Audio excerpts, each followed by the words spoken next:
ए 60% अपनी सैलरी का फूड पर स्पेंड करेगा, बाकी का 50% कपड़े और ट्रांसपोर्ट पे, उसके बाद जो पैसा बचेगा वो बचा लेगा ये।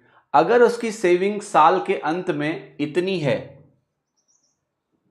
तो बताना है कितना अमाउंट पर महीने वो स्पेंड करता है क्लोथ पे और ट्रांसपोर्ट पे, and what is his monthly salary.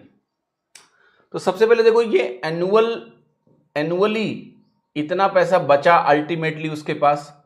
अगर मुझे इसको मंथली में कन्वर्ट करना है तो मैं 12 से डिवाइड कर देता हूं, तो 12 चौके 48 बनेगा, 0 12 3 36, 12 8 96।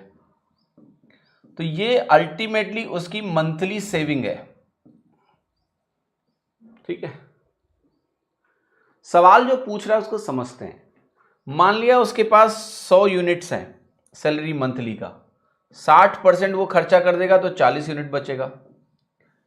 अब इस 40 यूनिट में वो 50% क्लोथ और ट्रांसपोर्ट पे खर्चा करेगा। ठीक, तो ये फूड पे गया और ये क्लोथ एंड ट्रांसपोर्ट पे गया, 40% तो बचा कितना, 20 यूनिट। हाँ जी, ये जो 20 यूनिट है यही इसकी सेविंग है, राइट। और यहां क्लोथ और ट्रांसपोर्ट पे कितना खर्चा हुआ है, 20 यूनिट ही खर्चा हुआ है। जो 20 यूनिट बचा ये इसकी सेविंग है। क्या सेविंग का अमाउंट वही है जो क्लोथ और ट्रांसपोर्ट पे खर्चा है? यस।